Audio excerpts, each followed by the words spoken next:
the food back after. So this is the point where, um, right at the end, like this is such an awesome cliffhanger. Um, this is the second time that all the brothers with Benjamin are they've gone to Egypt, they've bought the food, and then they're heading home. And Joseph put his own chalice, his own favorite cup, into the bag of Benjamin, his brother, not his half brother, his only full brother, and the youngest. And they were leaving, and he planted that there and said, um, they were leaving the city, and then they were because they were staged, they were caught up with again. And then Joseph basically said, "Oh, how dare you steal from us? We've given you so much grace. Um, if we find that you have stolen not just silver, but anything more, then anyone who's caught with anything more will be Joseph's slave." And Joseph put his cup in Benjamin's bag, so he knew that it would be Benjamin. So Joseph declared, "What is this deed that you have done? Do you not know that a man like me can surely divine the truth?" Judah replied, "What can we say to my Lord? How can we plead? How do we justify ourselves? God has exposed the iniquity of your servants," meaning us, not your servants that caught up with us, but us, the we are your servants. We are now my Lord's slaves, both we and the one who was found with the cup, Benjamin. But Joseph replied, "Far be it from me to do this. The man who is found with the cup will be my slave. The rest of you may return to your father in peace." And that's how it ends. That's like, how dare they? They're making me wait a whole week. Like, tune in next time for Parashat via Gosh.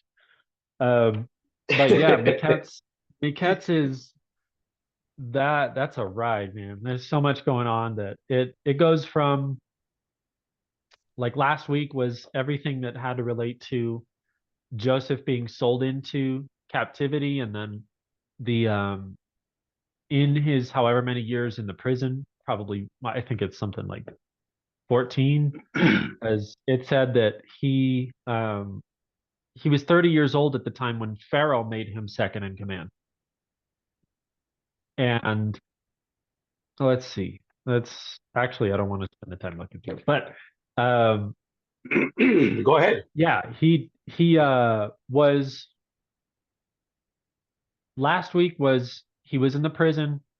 The cupbearer and the baker, chief cupbearer and chief baker of the Pharaoh, were convicted of something and sent to prison. They told their dreams. Both of them had to do with three of something. And um, Joseph basically said, "Okay, so in 3 days, you, the cupbearer, are going to be reinstated in your former job." And the baker's like, "Ooh, ooh, me next," and tells his dream. And Joseph's like, "Ooh, bummer. In 3 days, you are also pulled out of the prison and you're hanged." And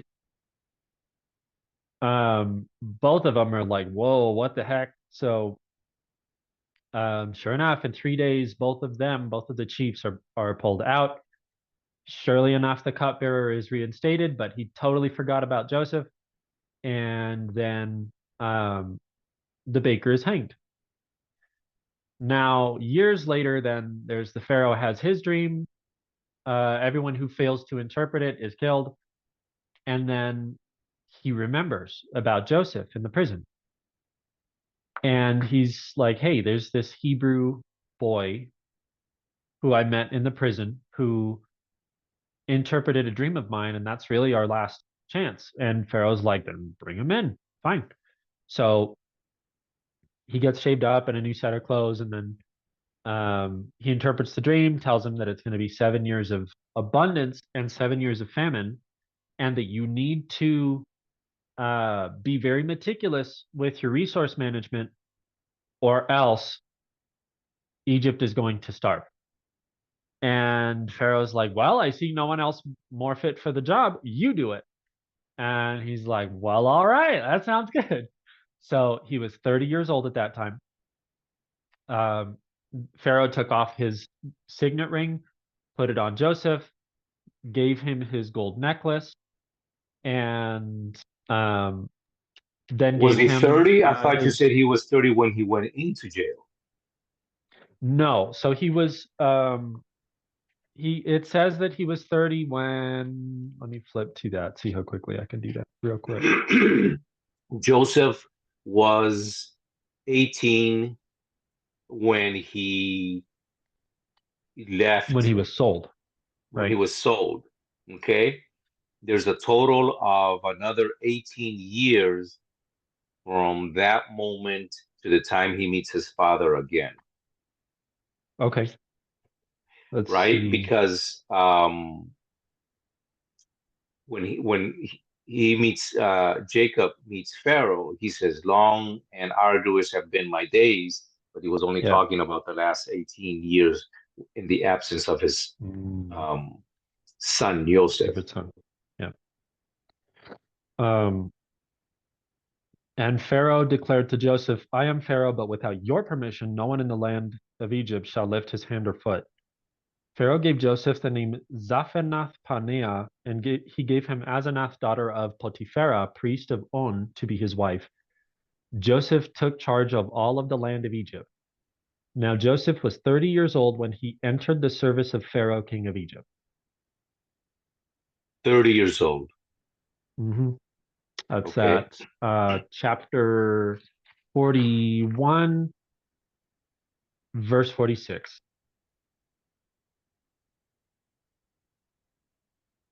That math doesn't make sense, does it?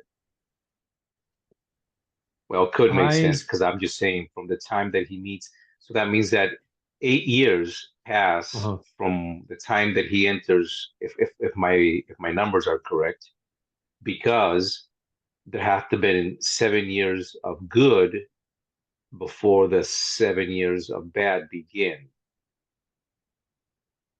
uh-huh. So But there's he entered the service of Pharaoh immediately at the start of the 7 years of abundance. He tells, let's see, he yes, tells yes. So Pharaoh, so since you he had had to two have been, dreams, it confirms that it's starting now. yeah, so he had to have been at the youngest Yeah. So let's 37, see. 38 years old. By the Hmm. time he meets it, he reconnects with his brothers because he's meeting them when they're in the middle, sometime inside of the Oh, sure. right Sure. of the Almost 40. famine side. So Yeah. If he was not close to already 40. 40. Yeah. It says that by then the famine had spread to the land of Canaan, which is funny because just before that Mhm. it says the famine was across the whole planet, the whole earth, but it spread to Canaan, just so you know. Um, then we don't know how long it took for the famine to wipe out what they may have had in store, which may have not even been very long. Um, so, but we know it's only a couple days, maybe a day or two walk, because it says that in um, after the boys come back, Joseph imprisoned them for 3 days. On the third day, hold on, Yeah, this because is I'm some trying really to figure powerful out stuff. because Yeah, just it go ahead and interrupt me whenever you figure it out. Just go ahead sure, and sure, the thing about this beautiful because we're going to see in Miquettes is the power of how everybody wants God to show up in their life. right? Mm, This delivery, this magnificent dream being revealed and being in position of authority, and eh, the actual parasha is called the end, and right, it me mm. cats, Yes. cats is end, Cats and and Soph. me can be interpreted as what, or Yeah. my end. This is not the end, or maybe it's just the end of my suffering, Mm. right? There's So so in Sefer Yetzirah it states that there's a distinction between the two different words for end. Soph is limit or boundary. Ketz is where something gets cut, and miketz would be the cutoff point. The if it said misof, then it would be my limit. That's my outermost boundary. yep, and that's really powerful because of the things that I want to talk about when we get into the more esoteric things and what's Uh-huh. happening, right? In the time that we find ourselves just at the border of 2025. Sure. So this is beautiful. And so there's a shifting, right? That Joseph has experienced. He was ready to leave 2 years before, and he says to these guys, "Hey, remember me?" And one didn't mention him, Mm, and actually, I think the scripture says very clearly, and the other one forgot. Like he purposely is like, "I'm not talking about that dude." And so yep. 2 years go by, and he's like, "Oh, I better talk about this guy because it's to my Yeah. benefit." Yes. Right? And then Joseph goes from being a slave in that day, right? There's an urgency in Torah that says, "Oh, wait a second. You're a slave. You've been stuck in there. You're gonna go before Pharaoh." And so, um, I would we would all make the assumption, I think, that he wasn't brought in rags, stinky, and anything Hmm. like that. He was made clean to show up before Pharaoh. Yep. It says that he was shaved And and given new clothes and oh, there it is. Oh no, no, dang it. I'm reading what? where remove the signet ring, put it on Joseph's finger, clothed him in garnets of fine linen, and placed a gold chain around his neck. But it was before that um So he gives him the ring of power, yeah, and he gives him yeah. the signet around his neck, and basically Pharaoh's saying to everybody, look, whatever this dude says, it's the word. I thought Pharaoh Yep. was the word, right? Yep. So it, You're my word now. yeah, you're my word now, exactly. And what's really powerful about this is that according to the Midrash and everything else, what Pharaoh was saying is, look, it's obvious that you're superior to me. Mm, All I'm asking you is do not take away my wife and do not take away my seat. yep. And um, so you can't read it like that in the English. You won't see it in the movies because what Right. you typically see is, you know, this fragile, they want to show you something that is convincing of us, trying to train us into believing that you're never going to be truly a sovereign, that you're never going to Mm, be at that level. But when Miketz, the end of what? It's the end of slavery. It's the end the of end of being in your yep, own the reign of prison. Pharaoh. It's the Right. end of you, no longer believing that you're capable, that you're not good enough. Forget Right. the resentment, forget the shame, forget the blame. This is it. You're Yep. going to The end of the completely old change self-image. the world. Yep.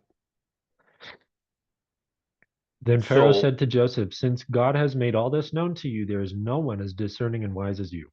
You shall be in charge of my house, and all my people are to obey your commands. Only with regard to the throne will I be greater than you. Pharaoh also told Joseph, I hereby place you over all the land of Egypt. Then Pharaoh removed the signet ring from his finger, put it on Joseph's finger, clothed him in garments of fine linen, and placed a gold chain around his neck. He had Joseph ride in his second chariot at his right hand, with men calling out before him, bow the knee. So he placed him over all the land of Egypt. And Pharaoh declared to Joseph, I am Pharaoh, but without your permission, no one in all the land of Egypt shall lift his hand or foot. Wow, that's some serious power. That's a big, yeah, no one touches, like no one breathes without your permission.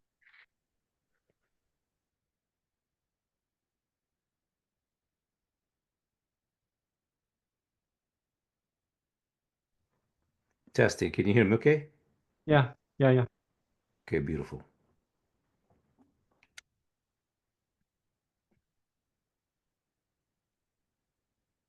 So think about this, right? Hmm. Um, no one should have greater power than you, and just don't touch my throne. Yeah. Which in a way was Pharaoh's yielding to God because it was a God he didn't understand, he didn't have a relationship with. And because of that, and he could see it through Joseph, he was like, I'm not I'm not expecting myself to understand or immediately have a relationship with this God of yours, but clearly he's superior. So if you're in touch with him, then I want you in charge. I don't even want the throne, but I'm a symbol for the people. So just for I'm just a figurehead now, but I'm at least admitting it. And here's the wisdom in Pharaoh. Pharaoh recognized, right? So what brought Pharaoh to that place?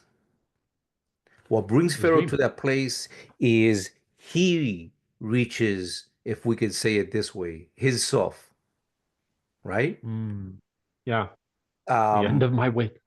exactly. I'm at the end of my wits. I don't know. I got these dreams. I'm perturbed. I can't sleep. Nobody in my kingdom can help me out. Pharaoh is experiencing a level of distress Hmm. that is paramount because something is speaking to him and he doesn't know Hmm. what that something is. Yeah. And so he's running out of his end. Yep. So now, who is Joseph? Joseph represents Yesod, the very tip end. Okay, the sof of Yesod is represented by the man and the archetype Joseph, if I could say it Hmm. that way. Sure. And so where is that in the body and of human? It's at the very tip of the penis, of the head of the penis. The whole member represents Yesod. What happens there is expansion in every direction. So we say that creation began with a big expansion, the seminal energy of creation Hmm. in every direction. That's how creation began. So that's why people say, well, vibrationally, it began with a big, echo, because that at that time sounded right. Nobody wanted to talk about sex. Now we're over-sexed and over-sensualized. And it- so I'm trying to bring a balance in between the two. There's not, because there's something Sure. sacred about the act of making love. And Hmm. you've heard me Or say else it wouldn't create life. exactly, it is life in itself. And this is who Joseph is. He represents that. He is, and we're going to see this in the next two parashas, where his father says to him, in essence, you're the most beautiful man that ever walked the earth. Hmm.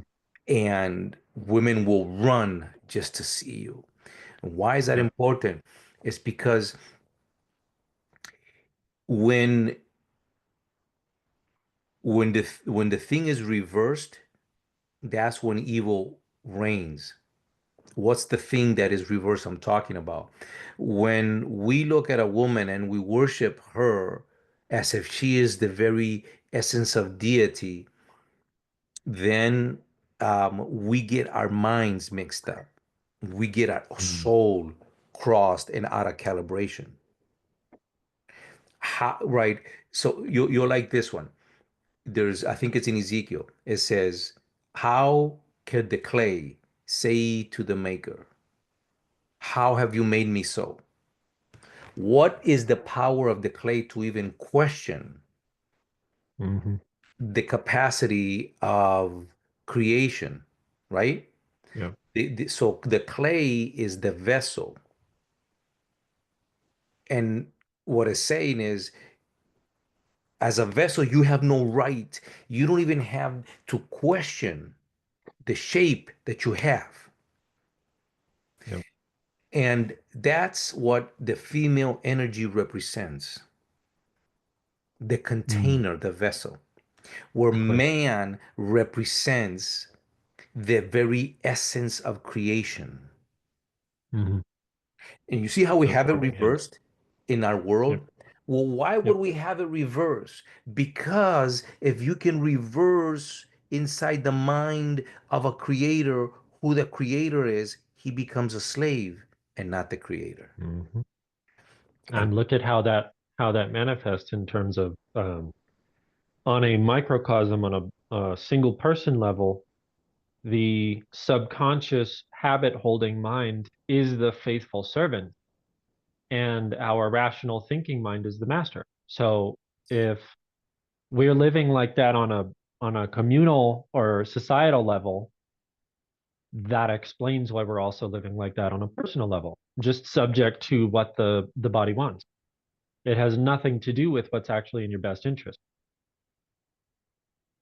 subject to what the body wants right there. And Hmm. that's the slavery that we exist Yep. in, right? So again, I was once a quadriplegic, Hmm. okay? And my body said, this is your limit. You won't go any further. Yeah. And I didn't know it at the You're time. like, that's a nice suggestion. Exactly. But we're gonna have a different conversation right about now, right? Yeah. And Yeah. and so that's see, I didn't know it at the time. I just intuitively continued to fight for what was Hmm. mine, my right. Yeah. It's like, that's okay. I see evidence, yes, but this is wrong. Yeah, This I is will not incomplete. Like, accept that's it. not enough. Yeah. Yeah, And that's enough. Like, that alone is enough proof that what goes into even just the, again, bringing it back to the concept of psychocybernetics, like, you don't have to accept the evidence around you as the final say so. Yes, it's true. Yes, you were actually quadriplegic. Is that final? No, not even close. it's so amazing that it's not even close because if you ask that guy of 2 years into that fight, 3, 4 years into that Hmm. fight, it would have been a very different response. It was a Totally. response of anger, and it was a man crying, and it was a man fat and out of shape with half of his body, shrunk, literally shrunk, right? There was muscles Yeah, that no longer atrophy. responded. Yep. But when you look at the man today, it's a such an incredible difference. Yet Hmm. the what you just said remain the same all the time. That's true, Yeah. but I'm not accepting that, Yep. right? And there was people that said you're crazy. There's people today that still tell me I'm crazy. Oh, oh, okay. Exactly. And okay, so That's like totally pointless. What do they hope to get out of thinking that you're crazy? Like, they genuinely just want to find excuses to live in a disempowered world. boom. That's it. That's it. Yep. Don't bother me with the facts. Don't Push on me your truth, right? The current fact. Exactly. And so this is what Yesod is. This is Mhm. what's the power, right? I mean, let's just take it at the very small level. What happens with the semen inside of a woman, right? For 3 days, 95,000, is it 95,000? I think it is. Spermatozoids are swimming Mm. 3 days alive inside of a very acidic environment, and they don't quit. That's how much Yeah. energy of life is inside one single um, moment of a man giving, right? This is the whole point of a man giving. We receive by giving. And this, So go ahead. you're off by just a couple zeros. It's somewhere Thank you. between 80 and 300 million. That's beautiful. 300 million. Ooh, I love that. So, and what comes to mind is the distant. Funny that you've mentioned before that the the at the moment of conception there's a flash of light, Yes. and the earth is considered, like we talked about last week, is considered the mother. It's Levanile. She's the host of our time on this planet in this body. And the sun, even though, for some other people, they say that the moon is the mother, whatever, same point. The sun is considered the father. And we are 93 million miles away from the sun on average. Amazing. That's pretty cool. It's beautiful. It's like it's just a microcosm, right? Mhm. One layer after another. And God, I love this. So what is really happening here? I am so excited to get into what happens during the famine, Mm. right? Because of all the beautiful pieces, we're gonna see how Egypt never really truly died because Mm. it took a different form and it's been chasing us to this point. Okay, Okay. Egypt is chasing Israel.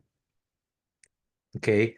And I cool. love it because is real, right? Well, what's real? We, right? Yeah. We are the one that create reality. Mm.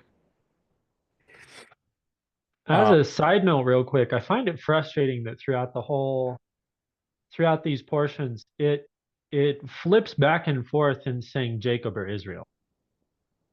And I know there has to be a reason for it. Like if Jacob is behaving like his old self, then he's named Jacob, maybe. Or if he's behaving like his transformed new identity, then it says Israel. yes. Okay, is that Yes. likely it, or is that definitely Yes. it? Or okay, That's gotcha. that is most of the time the thing that's happening, right? And if I'm correct, and maybe well, we'll get to it, I think, in next week when he actually meets Pharaoh. Mm, He's really thinking, because remember, Jacob and Israel is a condition of who we are, right? yeah. And so when he meets Pharaoh, Pharaoh says to Israel, bless me. Pharaoh is looking Mhm, yeah. at Israel saying, I am recognizing true authority and power because I Sure. see the reflection of who you are as a man in your son. Do I haven't read that far yet. Does the Pharaoh know that that's his father? Yes, Okay. yes. And Or so does he just like see him and all of a sudden it's like, oh, this man. Right, right. Pharaoh has had a relationship for with at least 7 years with Joseph Mm, mhm. before Jacob arrives. And that's why he's like, bless me. So Pharaoh is in a point where he's learned Torah, he's learned the things that Joseph knows, right? So he's like, Mhm. whoa, you're the dude that fought that angel. Oh my God. Eh, Right? That's a different yeah, way of looking at it. and he knows it's him because he's like walking with a limp. He's like leaning on his cane, and Right, right. And so it's that instant where Torah still calls him Israel, but mm, remember, Israel has lost his sight of prophecy, right. okay? Because he believed in the reality of his sufferings more than the gift that he had received as an alchemist. He's the ultimate alchemist. Mm, He can create anything. What you're talking about, right? We just read last week where he's like, oh, yeah, brother. It tells you that by the time he left the presence of his brother, everything that he had returned, had not returned, had been recreated. So he mm, gave his brother, but he had it again. He yep, just doubled it by walking. This is the kind of yep. manifesto that he was. That reminds me of, let's see, let me pull it up real quick. Okay, Isaiah, while you while it, you pull it up, I just want to finish that thought that sure. what we're seeing is this play in words, Israel is real. Mm, That in the Hebrew, the letters that compose the name Israel is an acronym for all the matriarchs and all the patriarchs of Israel. So this is a content, it's a capsule of truth. And so whose Israel is not a religious organization, but everybody who does the battle, the work of wanting to go deep inside oneself, fight with your own flesh. That's what it means to fight with man, and then mhm, find the L in you, the God, the divinity, and wrestle with that and then become victorious. This is who Israel is. And we have been tricked, we are trapped, watch this, by language. And what happened at the Tower of Babel? The language was confused, right? So the mhm, very speaking that we use, the spelling is what comes out of my mouth is what I create, and what comes into my ears is what indoctrinates me to create incorrectly. yes, So I am constantly creating more Jacob rather than more Israel. And I have to manifest it through right. Joseph, beauty, right? Essence. And so in today's modern uh, world, we see everything pointed towards trying to make the cup, the vessel, the most beautiful thing. What does it matter? And I don't mean to be disrespectful of women. I'm saying, what does it matter if I have the most incredible, beautiful cup holding in my hands and say, oh my God, this is just, without this cup, I would die. Yep. It's a But freaking it's Rachel. container. It does Yep. nothing. It holds what I am going to consume, nothing else. Yep. Yep. And this is what we need to understand. And what we've done is we've elevated through the trickery of crafting words, through the trickery of spelling, through the trickery of the eyes.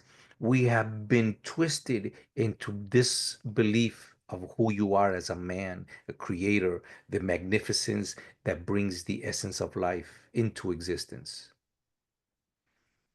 So you were looking for something in Isaiah? Yes, before I do, one thing, so I've mentioned this before, but now's a good time. The substance is nothing without presence. Presence is nothing without substance. If you do either one too much, then it doesn't exist. Like it doesn't matter. You can have if Like you make a deal with a genie and you're like, I wish for all the gold in the world. And he's like, cool, your wish is granted. And you're like, okay, where's all my gold? He's like, oh, you didn't say that you wanted access to it. It's still like I put all of the gold, I put it back in the earth, but it's all your property. Hello. And that is all the substance you can have, or literally, like, or changing it. For example, all of the gold on the planet is on uh, the property that you own, all the way down to the center of the earth. This is There's a 1 inch circular pole going miles and miles and miles and miles down. That's it. And that pole doesn't start until about 3 miles down, but it's yours. It's on your land. There's no presence. There's substance there, but there's no presence. It doesn't exist where you need it to exist. That's the masculine alone. The feminine is the context, it's the presentation. The presence is presentation, it's the image, it's what contains the substance. There being a is biblical Rachel doesn't matter if you are 10 out of 10 beautiful, but an idol worshiper. You're worthless. You have no substance. yes. So the substance is also represented by volume. I'm sorry, the substance is represented by density. The presence is represented by volume. So being ever present or omnipresent online in terms of marketing for your business is taking up all the space. Space is volume. Yes. You show up in front of people, but if you have presence and nothing else, you won't tell people to buy. You won't have any call to action. You'll just be in front of people and say, hey, I'm Destin. And then that's it. And the ad shuts down. That's just presence without substance. Yeah. Having substance without presence is being one of the wisest men in the world and not having a presence online. No one knows who you are because like you don't have any volume. You don't have any existence outside of just your daily life with the people that you live with. So too much of one without the other does not serve really anyone. Actually, more that substance, that wisdom that I'm talking about, it wouldn't even be with the people that you live with because you wouldn't live with anyone. You would be alone and having all your wisdom for yourself, not to share it with anyone. That would be without presence. So Say that again, a little bit slower. I gave the example that all substance without presence would be one person just living with who they're with, and only they know the wisdom of that person, the substance of that person. But that's still a presence with the people around you, which is not, if we're talking about just archetypal substance without presence, that person alone has wisdom and they don't share it with anyone. Yeah. They're just worthless outside of themselves.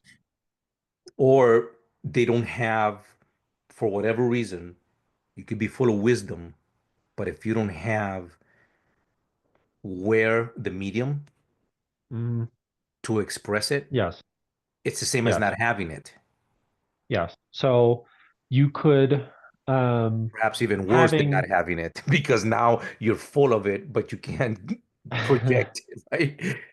or another example using Marvel movies.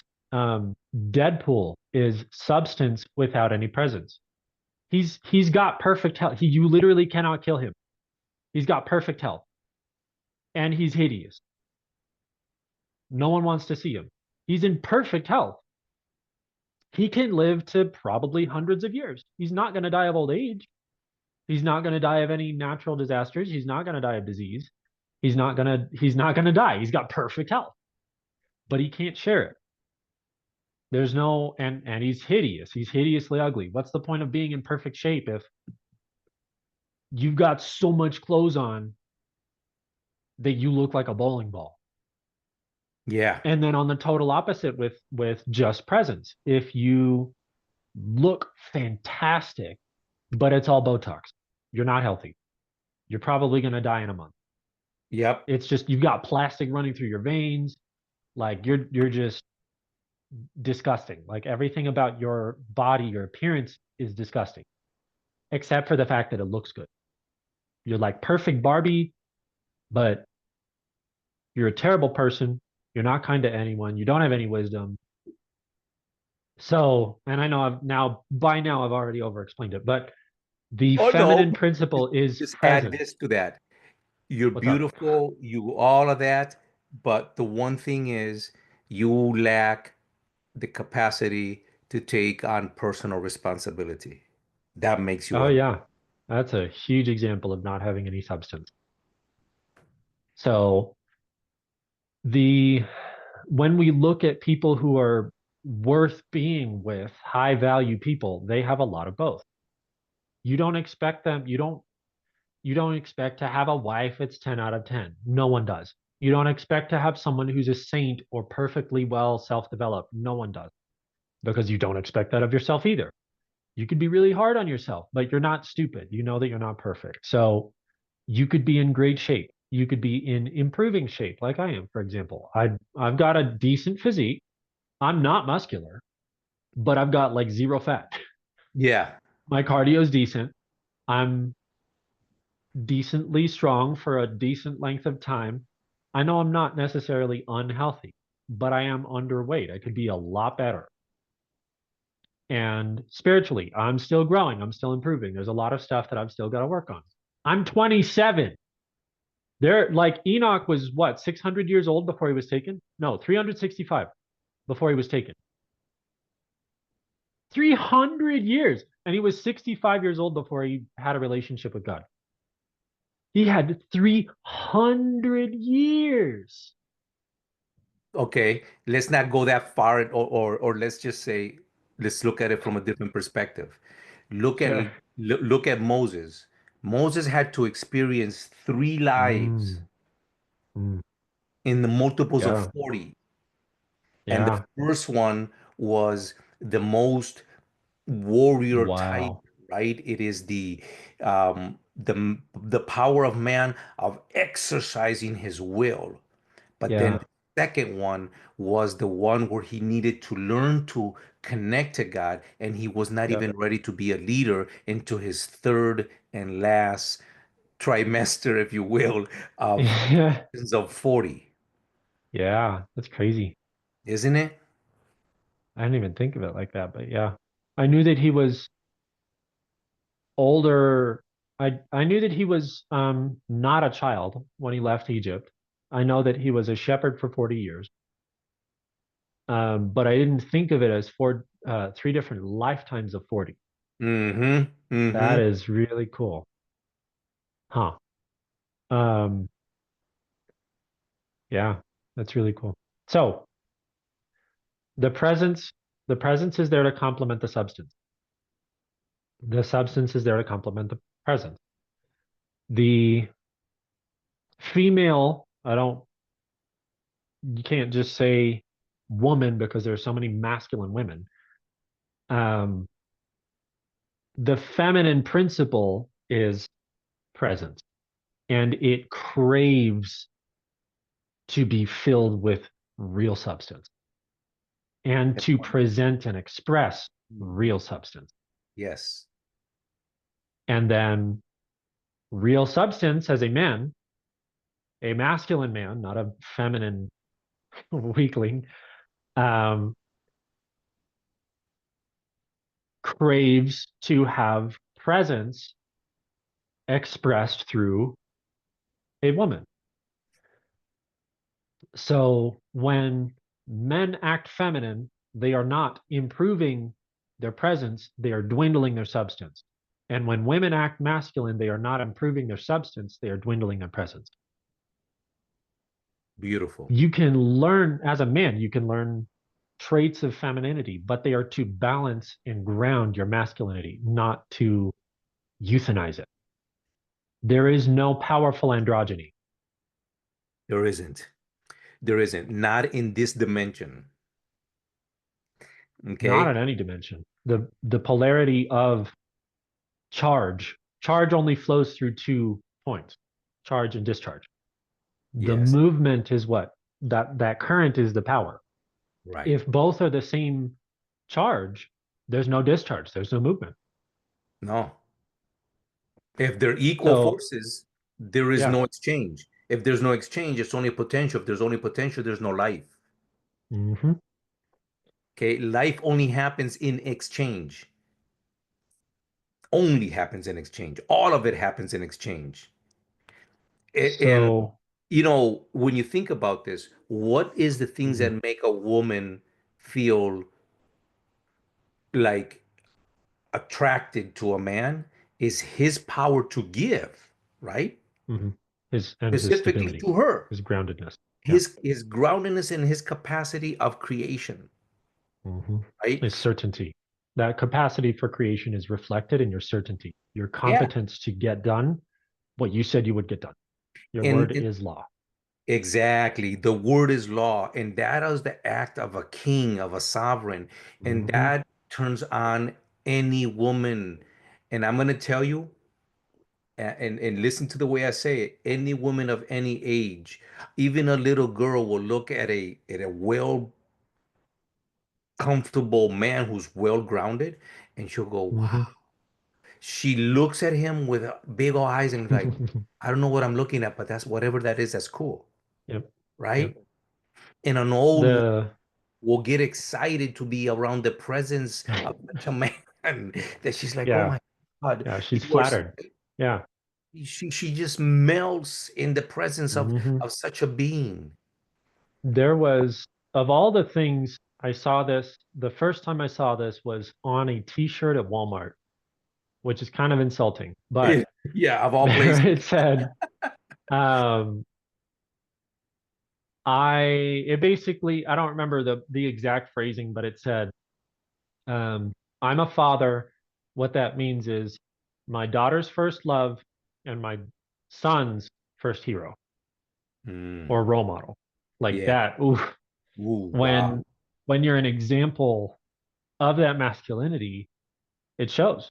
And everyone has some kind of admirable relationship to it. You want to be around that, whether you want to be that or you want to be with that. It's such a positive experience. You want to be in that space. You want to be more like that. So also you mentioned Jacob, after having given what he did to Esau, as soon as he did, he had that much again. And I wanted to mention 2 different verses where um, that is also stated. So Job 42. Then Job replied to the Lord. Actually, this is kind of long. So let's see. Go ahead. After Job had prayed for his friends, the Lord restored his fortunes and gave him twice as much as he had before. That's one verse where what is taken is restored double. That's Job 42, verse 10. Then Isaiah 61, verse 7. Actually, let's do verse 6. And you will be called priests of the Lord, and you will be named ministers of our God. You will feed on the wealth of nations, and their riches you will boast. Instead of your shame, you will receive a double portion. And instead of disgrace, you will rejoice in your inheritance. And so you will inherit a double portion in your land, and everlasting joy will be yours. Multiple times, what is taken will be restored double. And when people hear that, because of the English mindset, they think it means you had one, now you got two. Mm, hmm. But it's more than that, right? So It's much more than that. yes, it is so much more than that. So when people think about, oh, the other scripture that says, and the years that the locusts have eaten and the cankerworm has destroyed will be restored to you. People Hmm. think like somehow you're gonna go back in time. And what Yeah. happens Okay, and I could definitely address this. Look, the experiences that I have now at 58 years of age Hmm. are so incredibly enhanced. Okay. Um, my son at 26 years of age, I took him surfing and this summer, and in 20 minutes he was exhausted. I had already been in the water before he showed up, right? And he Hmm. looked at me, he says, Dad, I know that you're an old man. And he kind of laughed. He says, but I'm exhausted. I don't know how you do what you're doing. Yep. Because I was teaching him, so we were both surfing, right? And Yep. then, and so I calmed him down, and then I'm like, "You're gonna be okay, baby. It's gonna be fine. Just relax on the board." I know what I was doing. I was just looking at the wave, and I pushed him. And I screamed, "Get up, get up!" So at the moment of his exhaustion was the perfect time for him to learn the lesson that he needed. He was trying so Hmm. hard in his strength. What he needed to Hmm. go deep into his wisdom, Yeah. which Yep. he didn't have And because just he be didn't there. have the experience. I Yeah. took my wisdom and I set up the moment to relax him. Now that he Hmm. was out of his energy, I'm like, now you will learn the lesson. Yep. And because he got up, because he did what he was supposed to, which was to listen to me, and because Hmm. he did it not because I'm the authority, but because there was a trust relationship. Hmm. He rode that wave all the way to the shore. Wow. And when he got to the shore, I was in the water, right? I don't know, maybe 300 feet screaming. People in the Wow. shore that don't know who my son is were screaming in his victory. Okay. That's awesome. So my son gets to the shore. This is a man, right? He's not a little kid. And you can just see him. He's like, what just happened? Right? Hmm. It was like an Olympic moment. Yeah. He comes back in all excited. I'm running towards him or trying to get my way through the water, and Hmm. um his body couldn't take all of it.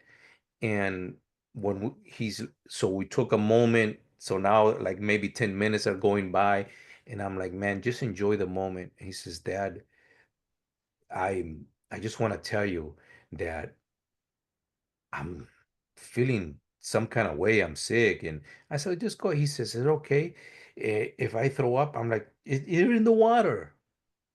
He just started to just, right?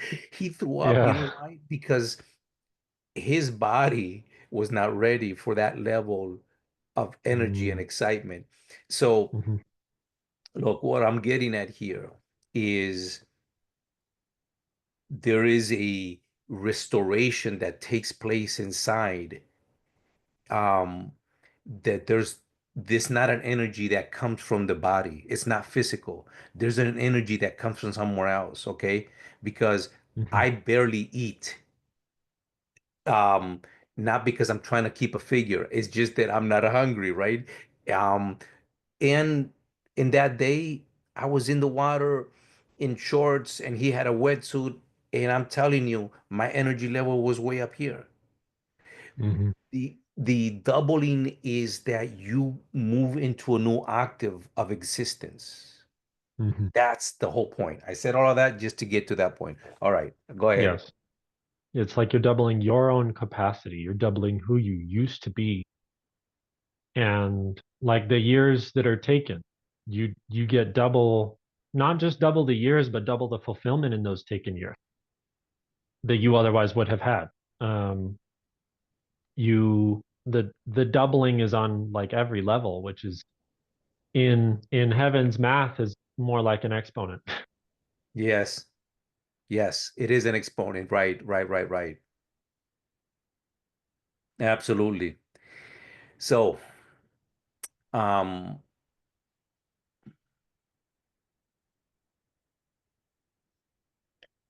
where we're talking about my kids, this story is a beautiful story of Jacob, not Jacob, Joseph coming into himself, coming into the fullness of a man. Now, um, you can read it, and he says, when he's in front of Pharaoh, he says, now, not later, now let Pharaoh find a man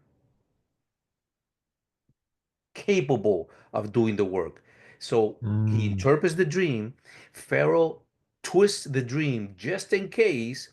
He kind of mixes the dream and he doesn't say it like he had told it to his servants, right? sure.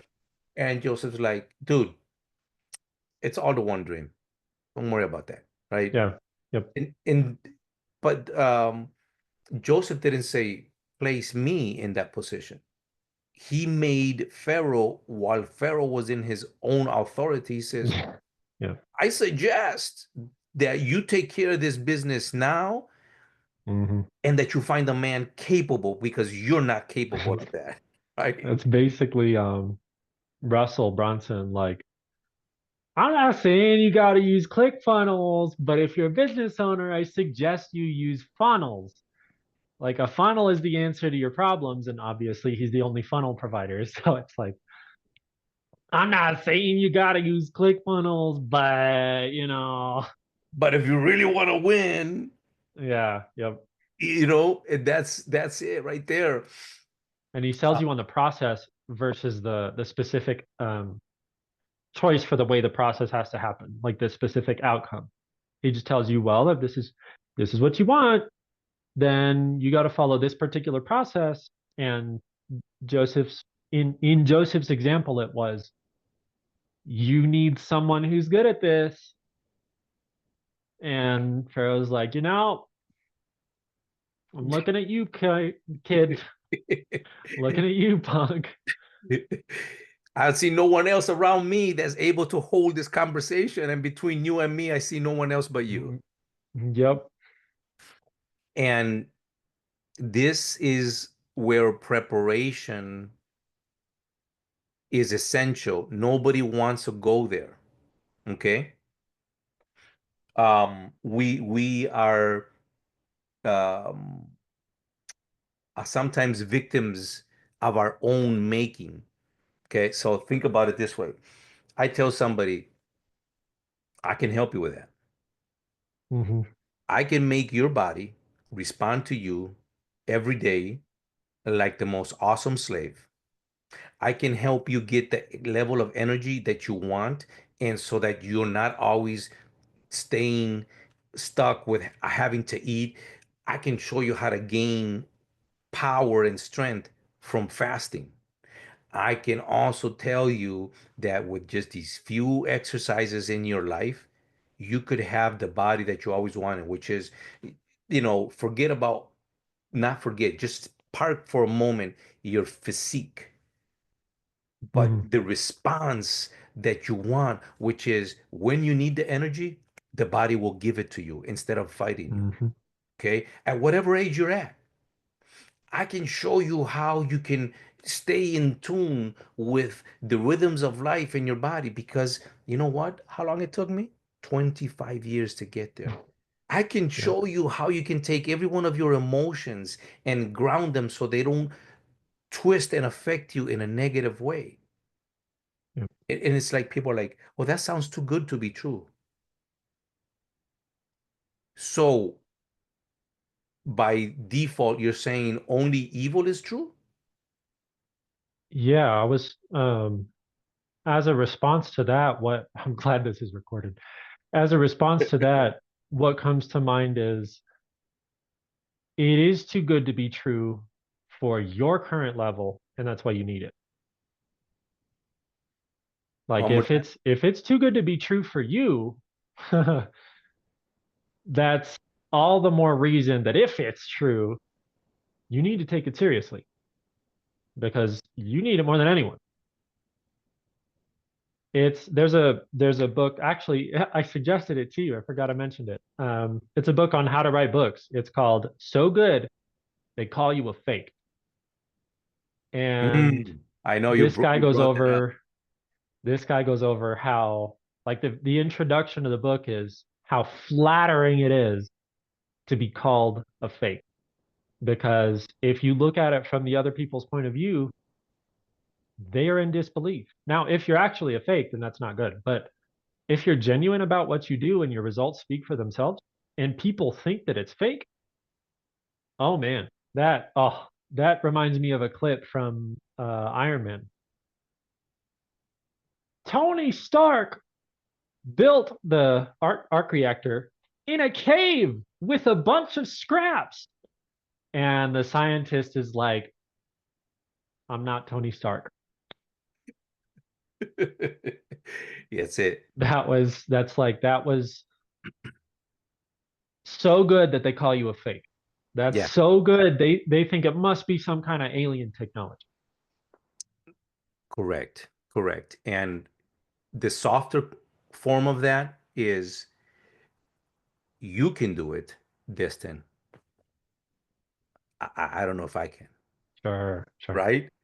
Oh yeah, that's easy for you, but I don't know It's about like obviously it's easy for me. I'm the coach. Like that's why I'm doing. Do you think I'd be doing it if I like if if it wasn't possible for you to do it, then it wouldn't be possible for anyone to do it, and I wouldn't be a coach on it. I'm a coach on it because some people aren't there yet. And if they're not there yet, what makes you think that they're going to believe that they could do it already, or else it'd be right, done?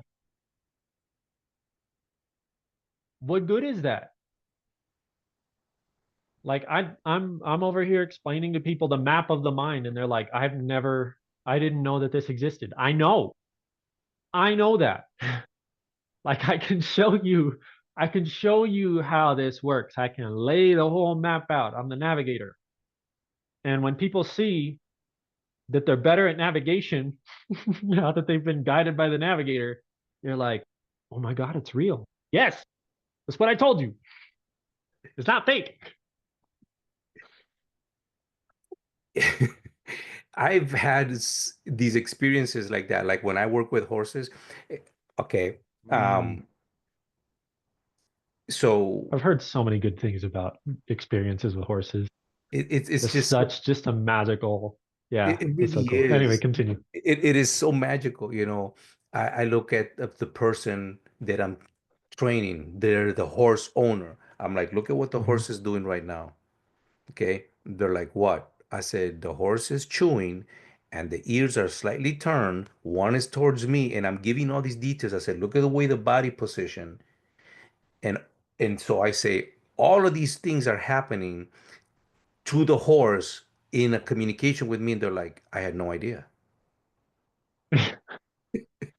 Yeah, I'm like, that reminds me. There was an episode of Doomsday Preppers where these guys were talking about how they know the landscape, like they know what's going on their property, on their acres and acres and acres of property, because they learned the language of the birds.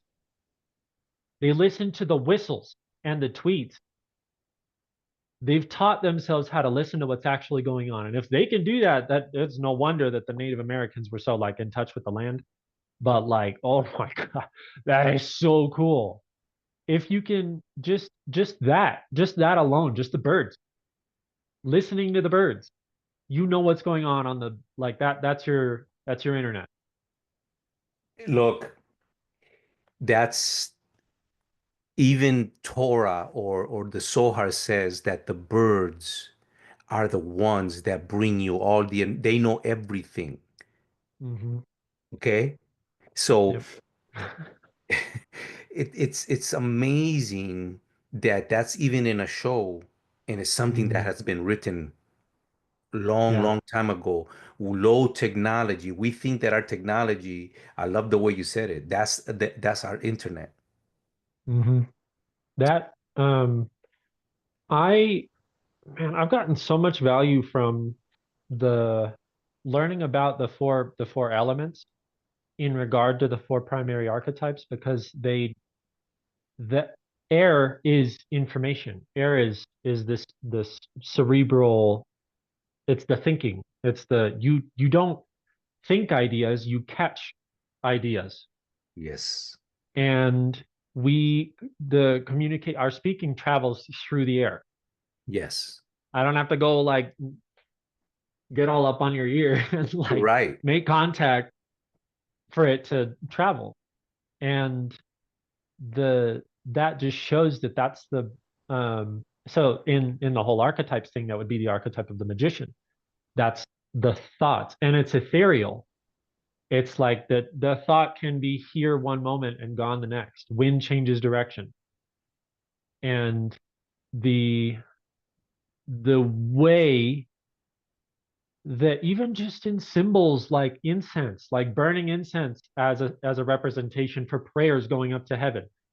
The air is the medium for the incense, and the fire itself is the sacred offering. That is like the word, the fire, the word of the sovereign has nothing to travel through if there's no magician to mediate that concentration. You Yeah. don't start a fire and then put your hands in the fire.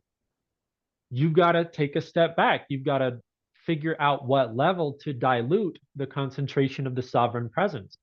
Right, right, You've right, got to find the right distance from the fire to warm yourself up without cooking or being cold. right, The air is a medium for dosage. It's a communicator. It's a bridge between what something is and how it could be at its optimum. That's the magician is the it takes it takes the concentration and it either dilutes it from something too strong or takes something weak and increases it.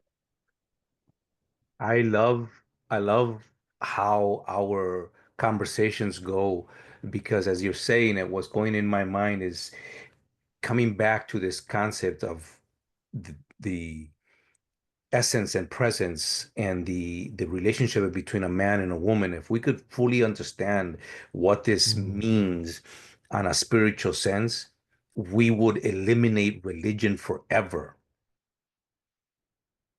Okay. yeah. The reason why the way of a man with a woman is magical is because that's where alchemy really takes place. Mm. You see, That's just life. it is It's life. just And life. There's no filter around it. There's no interpreting it. Oh, all the religions are true. There's something about all. Stop it. There's one life. There is one life force. That's it. There's one period. capital T truth. That's it. Done. And you know, a well-loved woman is the most beautiful thing that you could ever be in the presence of. Yeah. Right? You look at her, you can see it in her eyes, you can feel it in her skin at a distance, right? You can, the way she walks when she's well loved, you look and you go, that looks complete. You're not desiring Mhm. it, you're just simply admiring what you see. And Yeah. and so watch this. Only a woman can take a man's desire and bring it into that magnificence that you were just describing, right? Yeah. So in the dance of tango, I have had the most incredible pleasure. It's funny, okay, because some younger women have got insulted by what I'm going to say. To me, the essence of dancing tango with a partner is the same experience that I have when I am riding a horse. Mm. I want to think the thought, and as I'm thinking the thought, the horse is responding to my thoughts. It is exactly that I know other people who have those experiences can relate to because when I was watching the Blue People Avatar movie, Yes, they literally grab their own nervous system hair and plug it into the animal, and you two become one being. that's so beautiful. It's so There's beautiful. there's like no way that other people don't experience that on the number like millions and millions of people, all the Mongols, all the Spaniards, all of the Yes, yes. And so here I am on the floor of Mm, a dance hall with yeah, one single woman, and there's other people around me, and I'm thinking, I want you to move back and to the left. I'm thinking it. Hmm. I have not even injected my force energy into movement. I'm Mm. only thinking the thought, and the woman's already responding. Yeah. It is the most incredible experience to be with a partner that you're like, holy crap, this is beautiful. It, Yeah. it, That's it so cool. was so beautiful that it pulled me into this place where I'm like, how are you doing this? Mm. She's like, well, I just feel you.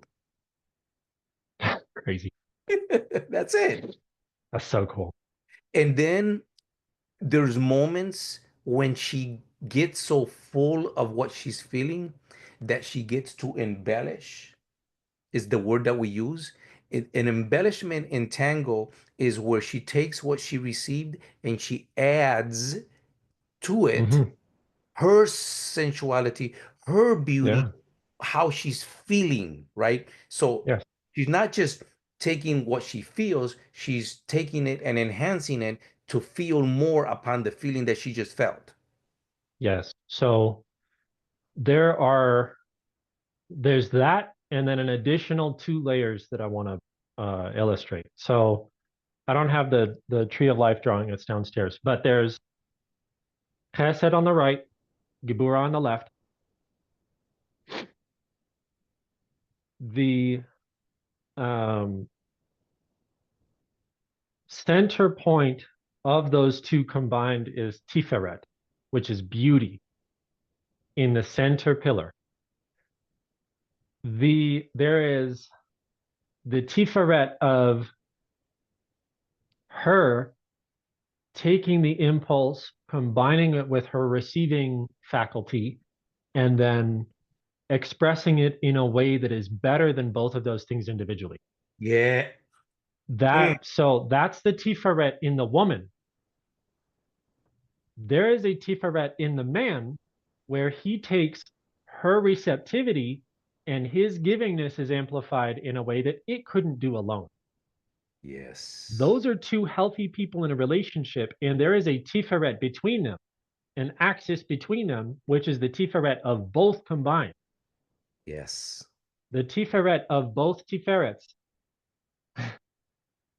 where now it's the like in the man, there's his giving attributes, which you could say is one, and her receiving quality is one. Within her, that one plus one is 11. And within him, that one plus one is 11. That's their magnifying capabilities. Now, when they two are together and they're making the best with what they have, and it becomes one result, which is one vision, that's 1,111. It's like it's an It's infinitely doubled. compounding crazy thing wherein just literally one bridging together, you turn one and one into over 1,000. Like it's just this fruitful, that concept that This is called abundance. any fool can count the number of seeds in an apple, but only God can count the number of apples in a seed. Because in every seed is not just another apple, it's another tree. It's the essence. That's It's like it's so, and the living, there's in a book that in an audiobook, I was listening to it by Wallace D. Wattles, published in 1914, called How to Promote Yourself. It's a free audiobook on YouTube. And it's a short little book. It's a wonderful little book. The whole thing is like 45 minutes long. I've listened And to his writings many years gosh, and I bro, I love it. love the Love guy. it. So in that book, it says that the life itself is an ordering quality. And life's inherent drive is to magnify itself and to magnify all of life with it. So a seed gets planted in a desert, but if it's like acclimated to the desert, it's going to become this thing that on its own is going to share something between 110,000 seeds. And each of those seeds becomes another plant with as many seeds. And life magnifies itself just by the essence of just being alive. That's it. All you have to do is be alive. If you are not dead, you magnify over time. And Miketz, this look, there's so much I want to say about what you just said. Yep, so much. In Puerto Rico, when I can't speak of any other land because I've not experienced it anywhere else.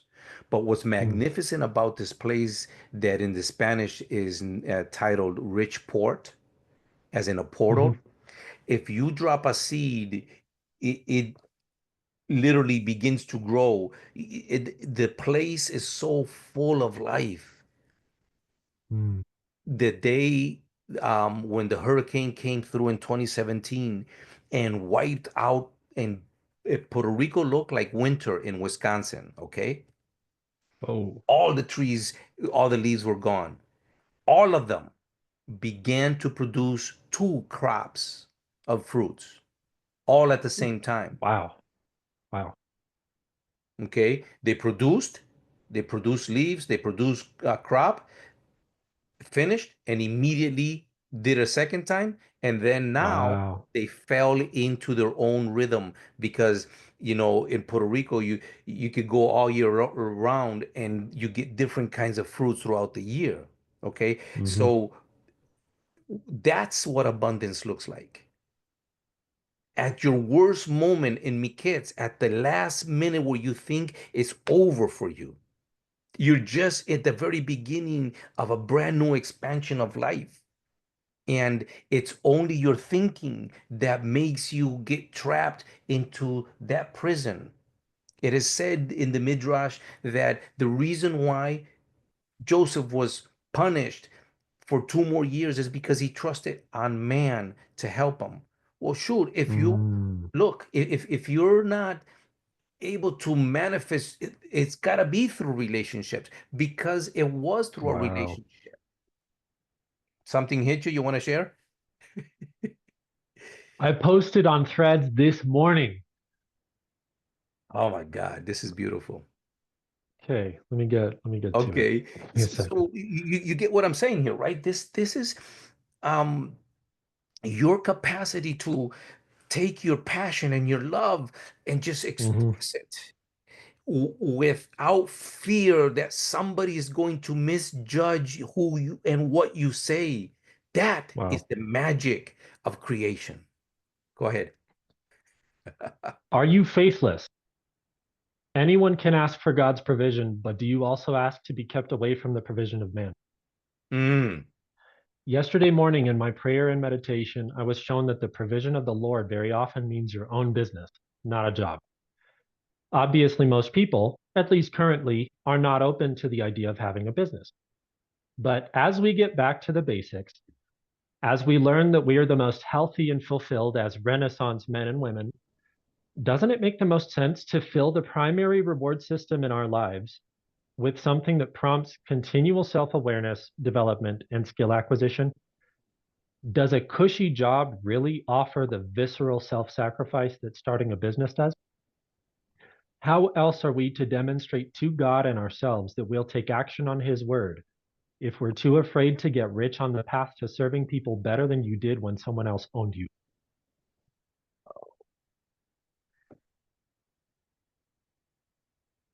that's a mic drop right there. That's like, ouch. Yeah.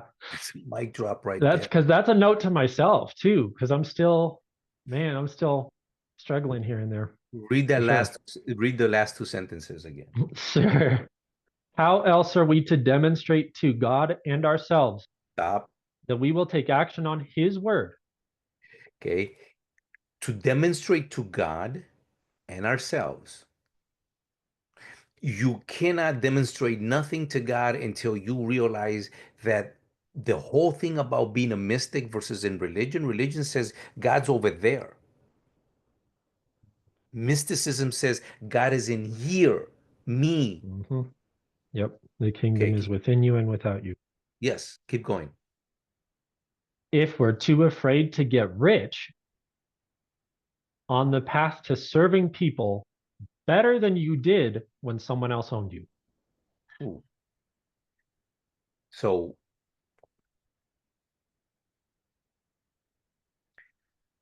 Woo. That's how I felt when I wrote it. I was like, yeah, oh, this stings. see, riches is all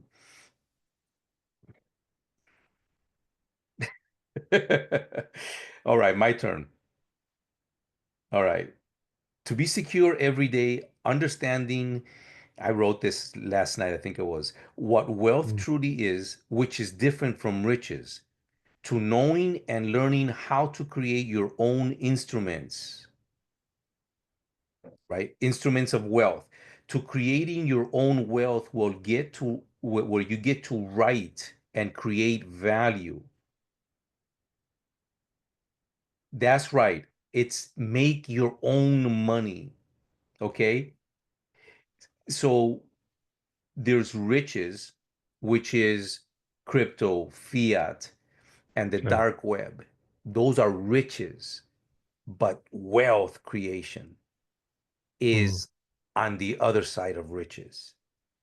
Well, so there was once we kind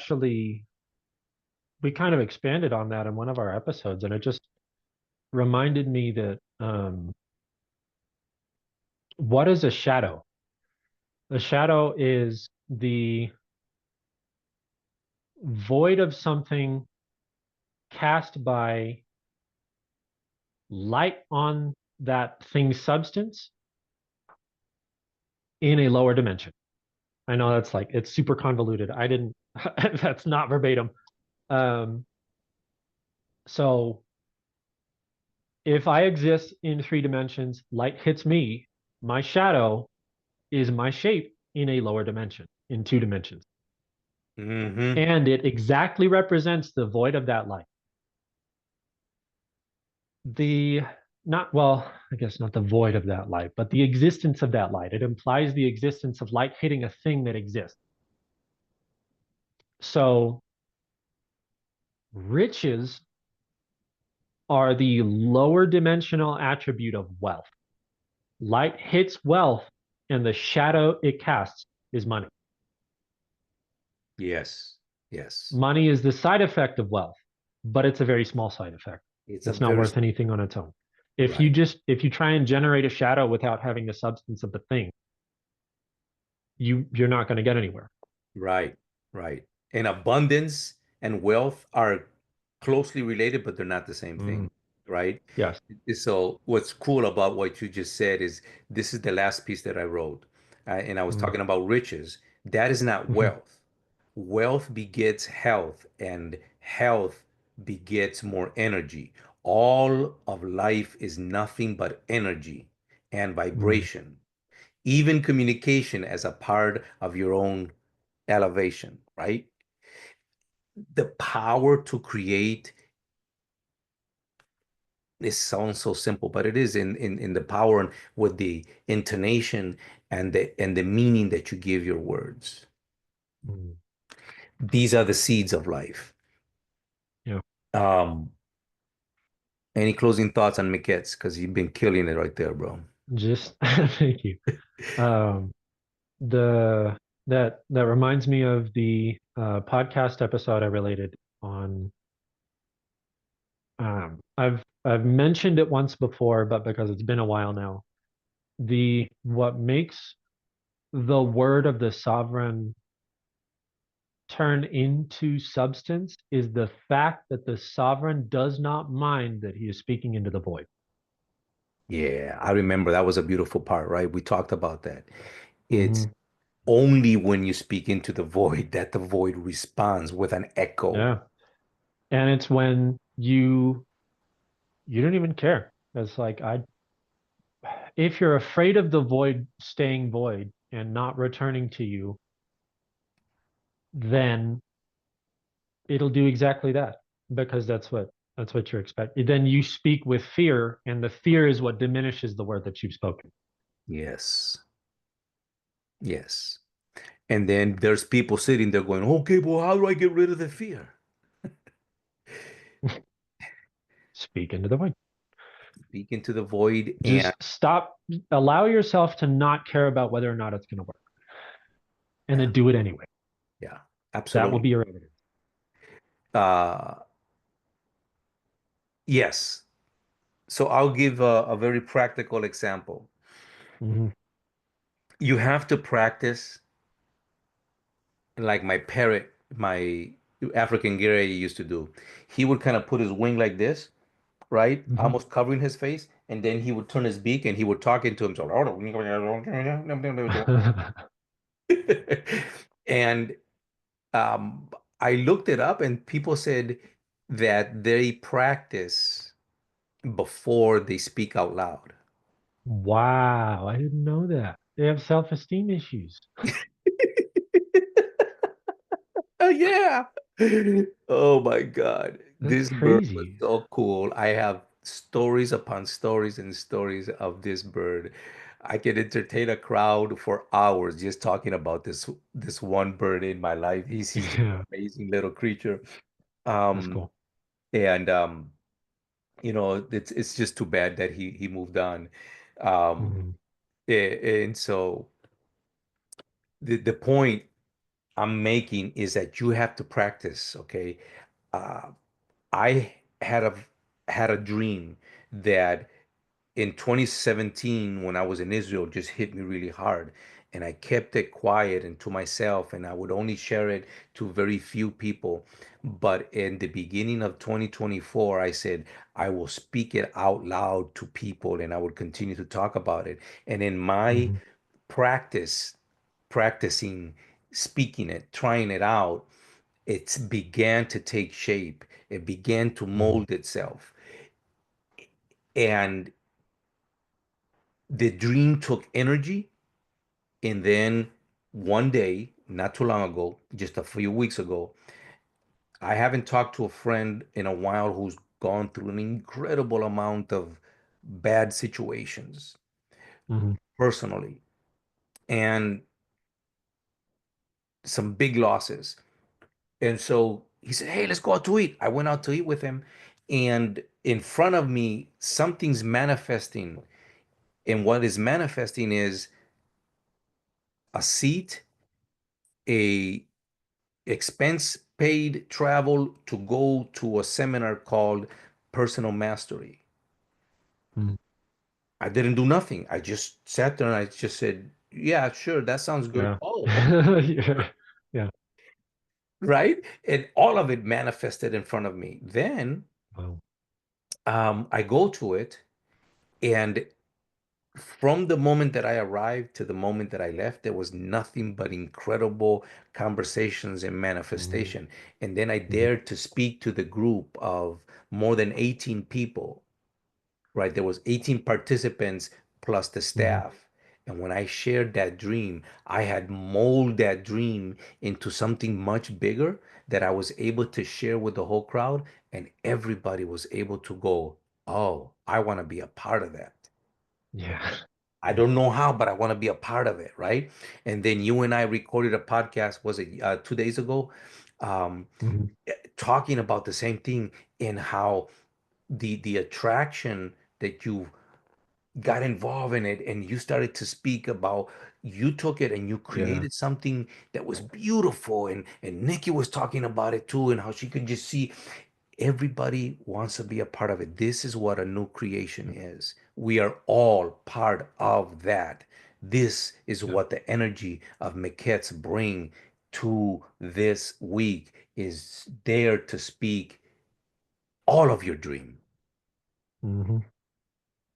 There's a um there's an episode of the what's called The Deep End by Taylor Welch, who's another one of my coaches.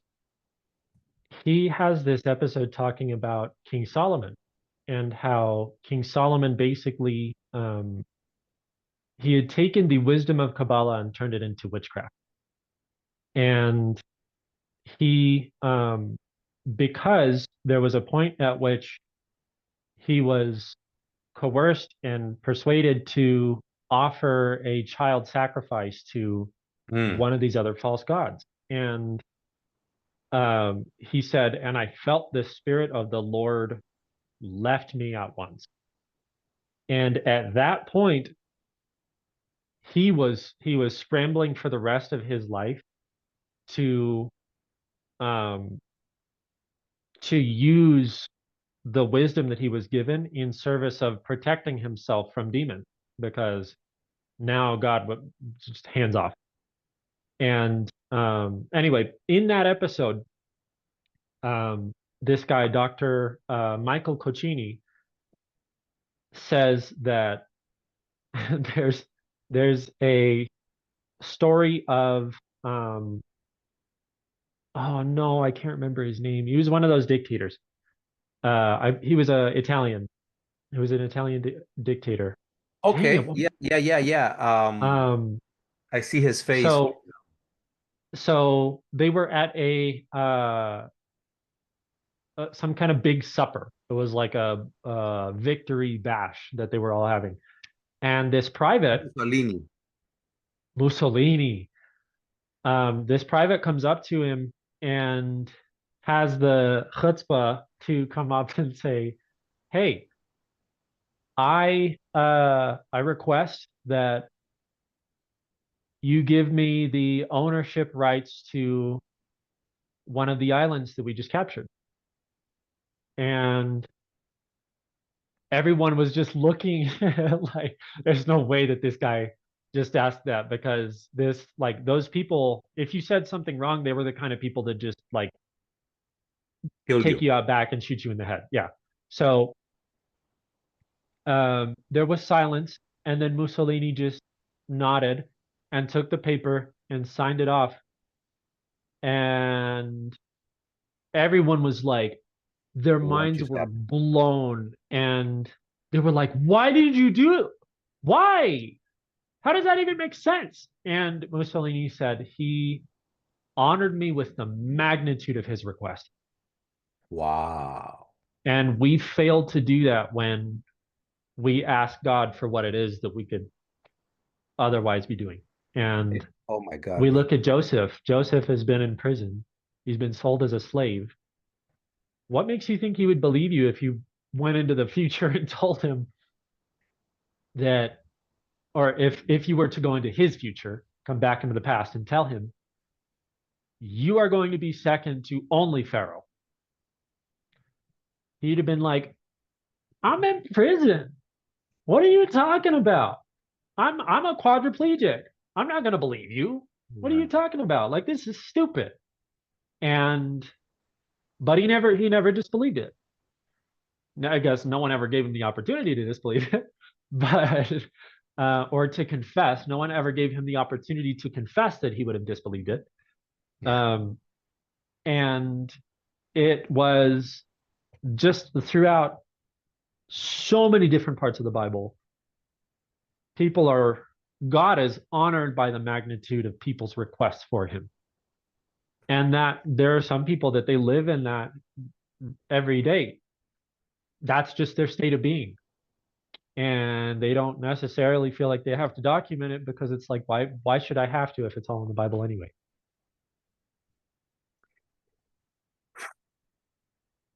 Honoring with the magnitude of his request. Yep. It wasn't enough for Joseph to have had dreams where his mother and his father bowed to them, right? To him. Mm-hmm. Remember, his father kept it in his heart, like, dude, who are you? But Yep. Joseph was the kind of man that was dreaming of that Mm-hmm. level of servitude, of that level of magnitude, of that level of Mm-hmm. change. And so, what a lot of people don't know that is in the Hebrew um, annals of history, we see Joseph not as the second in command, but when that Mm-hmm. Pharaoh passed away, Joseph becomes the very Pharaoh. Yep.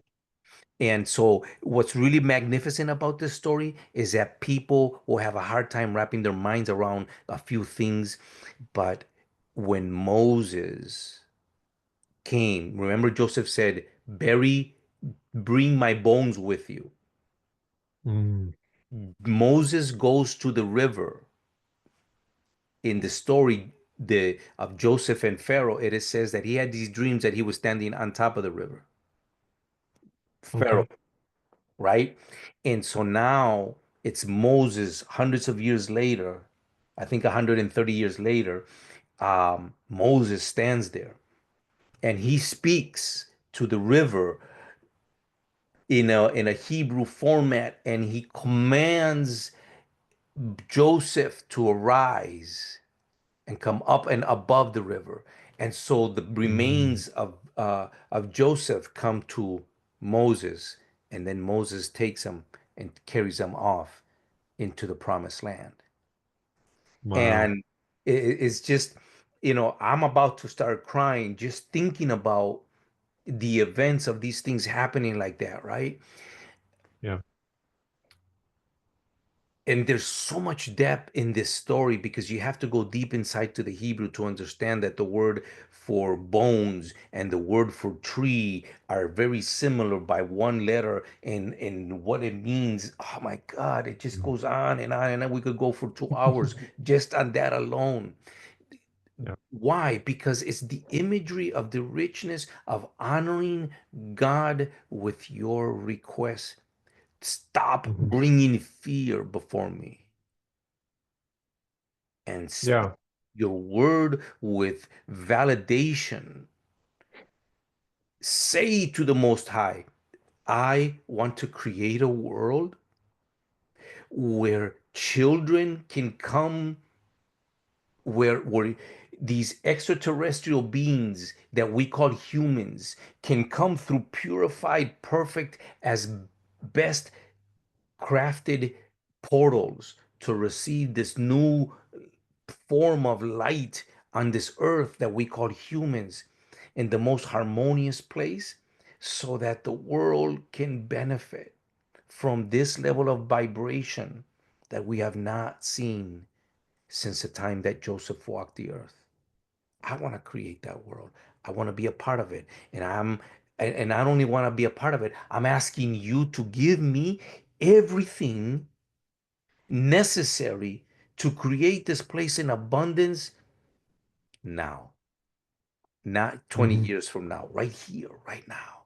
Yeah. And I know everybody that wants to be a part of it will be there because the vibration will push away everything that's not part of it.